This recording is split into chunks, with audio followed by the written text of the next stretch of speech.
ఓం శ్రీ గణేశాయ నమః. శ్రీ గణేశ పురాణం 69వ అధ్యాయం మొదటి భాగము. సంకష్ట చతుర్థి వ్రతము సూరసేనుడు అడుగుతున్నాడు. బ్రహ్మదేవుని చేత కృతవీర్యునకు సర్వసిద్ధులు అనుగ్రహించగల ఏ సంకష్ట చతుర్థి వ్రతం చెప్పబడిందో దానిని నాకు సవిస్తరంగా ఉపదేశించండి బ్రాహ్మణ్. ఇంద్రుడు సత్యలోకంలో సుఖంగా ఆసీనుడైన చతుర్ముఖ బ్రహ్మను కృతవీర్యుని తండ్రి సాష్టాంగ నమస్కారంతో శరణు పొంది ఈ విధంగా ప్రశ్నించాడు.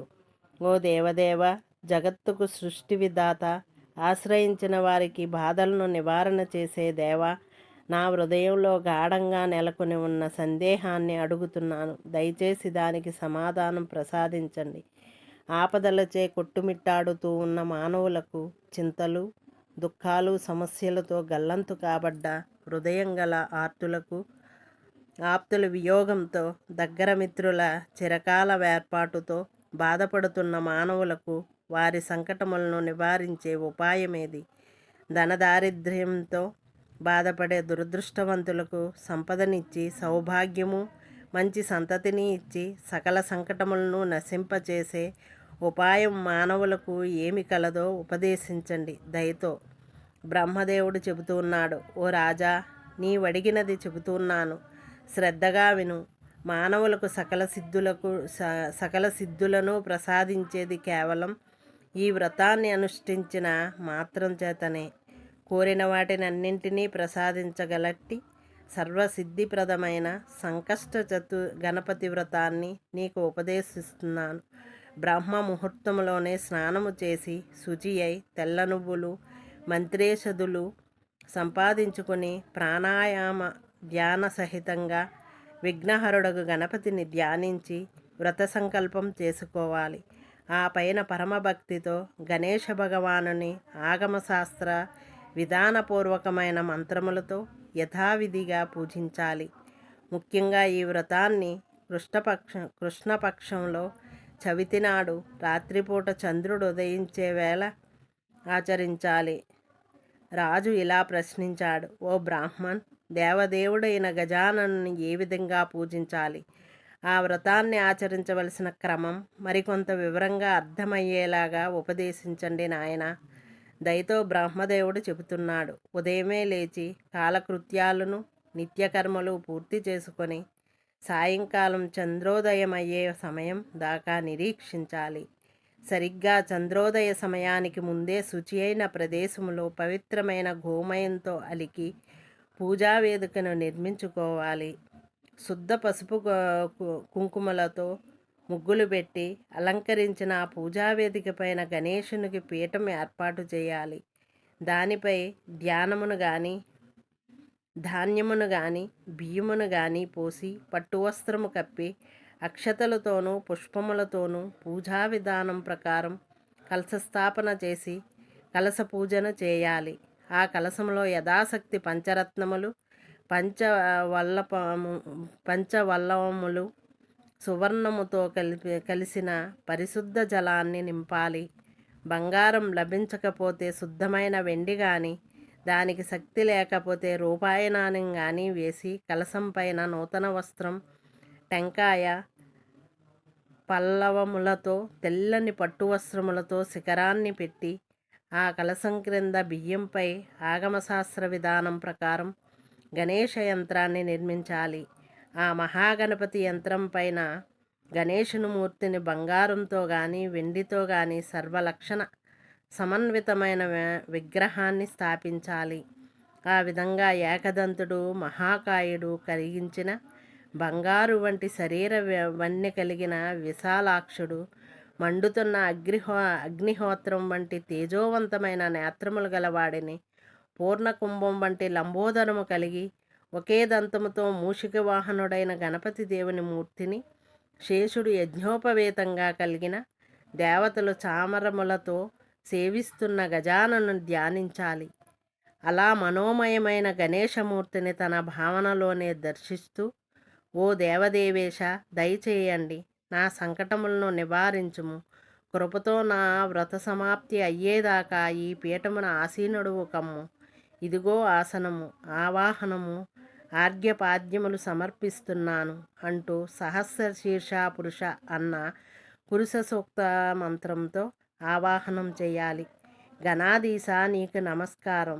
సర్వసిద్ధి ప్రదాయక ఆసనము స్వీకరించి నా సంకటములను నివారించు. పురుష పురుష ఏ వేదగం సర్వం అన్న మంత్రంతో ఆసనం సమర్పించాలి. ఓ ఉమాపుత్రుడా, నమస్తే నమస్తే.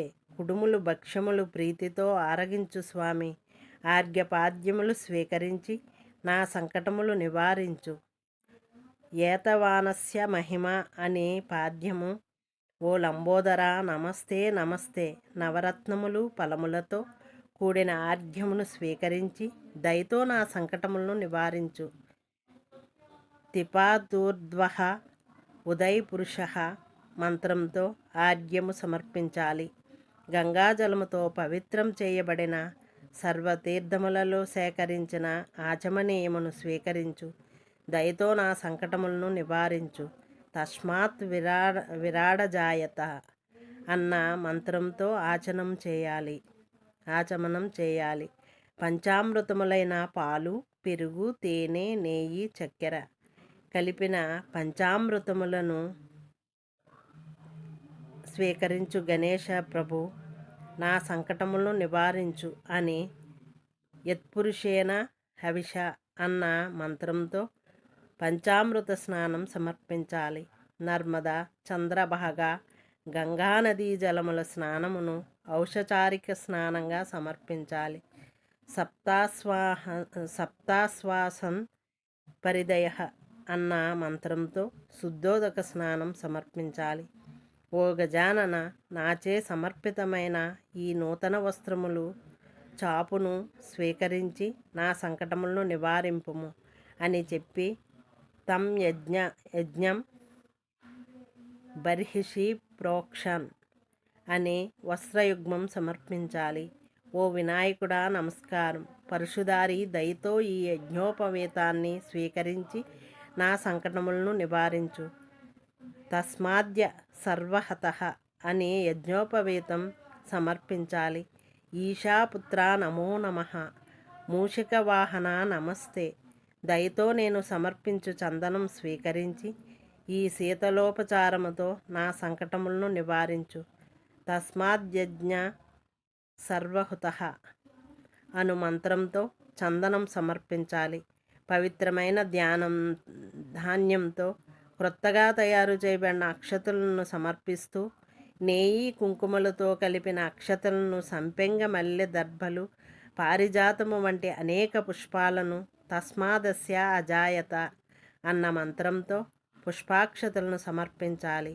లంబోదర, మహాకాయ, ధూమకేతుడ, సుగంధ పరిమళ భూయిష్టమైన ఈ చందన సాంబ్రాణి ధూపమును స్వీకరించి నా సంకటములను నివారించు. యత్పురుషం వ్యదదుహు అన్న మంత్రంతో ధూపం సమర్పించాలి. విఘ్నాంధకార, వినాశకుడ, దేవతాధిప, దేవదేవ, ఈ దీపాన్ని సమర్పిస్తున్నాను. ఈ సంకటముల నుండి దారి చూపి నా కష్టములను నివారించు అని బ్రాహ్మణోస్య ముఖమాసీత్ అన్న మంత్రంతో దీపం సమర్పించాలి. ఓ శ్రీ గణేశ పురాణం 69వ అధ్యాయం 2వ భాగం. సంకష్ట చతుర్థి వ్రతం. పిండి వంటలు, కుడుములు, లడ్లు, అప్పములు, పాయసము, చక్కెర, చక్కగా వండిన సిద్ధాన్నం, నేతితో అభికారం చేసి నైవేద్యం సమర్పిస్తున్నాను దేవా, దయతో స్వీకరించు అని ప్రార్థిస్తూ చంద్రమ మనసోజాతః అన్న మంత్రంతో నైవేద్యం సమర్పించాలి. టెంకాయ ఫలము, ద్రాక్షలు, దానిమ్మ, మామిడి వంటి రుచికరములైన శుభఫలములను సమర్పిస్తున్నాను. ఓ దేవదేవా, నా సంకటములను నివారించుము అని నాభ్యా ఆసీదంతరిక్షం అన్న మంత్రంతో సమర్పణ. యాలకులు, లవంగములు, పచ్చకర్పూరం, జాపత్రి, జాజికాయ వంటి సుగంధ ద్రవ్యములతో చేరిన తాంబూలమును స్వీకరించి నా సంకటములను నివారించుమో దేవా అని తాంబూలము సమర్పణ చేయాలి. ఈ విధంగా షోడశోపచారములు సమర్పించి దక్షిణ రూపములో హిరణ్యము అనగా రూపాయి నాణ్యము లేక సువర్ణమును యథాశక్తిగా సమర్పించి సప్తాశ్వాసన్ మంత్రంతో దక్షిణను విఘ్నేశ్వరునకు నివేదించాలి. ఈ విధంగా షోడాశోపచారముల పూజను పూర్తి చేసి గరిక చిగుళ్లతో కలిసిన ఏకవింశతి పత్రములను గణపతి యొక్క 21 నామములతో పూజిస్తూ సమర్పించాలి. ఏకాగ్ర మనస్సు కలిగి గణేశుని ఈ క్రింది చూపబడిన నామములతో జపిస్తూ పత్రములను సమర్పించాలి. ఓం సుముఖాయ నమః మాలాతిపత్రం పూజయామి. ఓం గణాధిపాయ నమః బృహతీపత్రం పూజయామి. ఓం ఉమాపుత్రాయ నమః బిల్వపత్రం పూజయామి. ఓం గజాననాయ నమః దూర్వాయుగ్మం పూజయామి. ఓం హరసూనవే నమః దత్తూరపత్రం పూజయామి. ఓం లంబోదరాయ నమః బదరీపత్రం పూజయామి. ఓం గుహాగ్రజాయ నమః అపామార్గపత్రం పూజయామి. ఓం గజకర్ణాయ నమః జంబూపత్రం పూజయామి. ఓం ఏకదంతాయ నమః చూతపత్రం పూజయామి. ఓం వికటాయ నమః కరవీరపత్రం పూజయామి. ఓం భిన్నదంతాయ నమః విఘ్నక్రాంతపత్రం పూజయామి. ఓం వటవే నమః దాడిమీపత్రం పూజయామి. ఓం సర్వేశ్వరాయ నమః దేవదారుపత్రం పూజయామి. ఓం పాలచంద్రాయ నమః మరువకపత్రం పూజయామి. ఓం హేరంబాయ నమః సింధూవారపత్రం పూజయామి. ఓం శూర్పకర్ణాయ నమః జాజీపత్రం పూజయామి.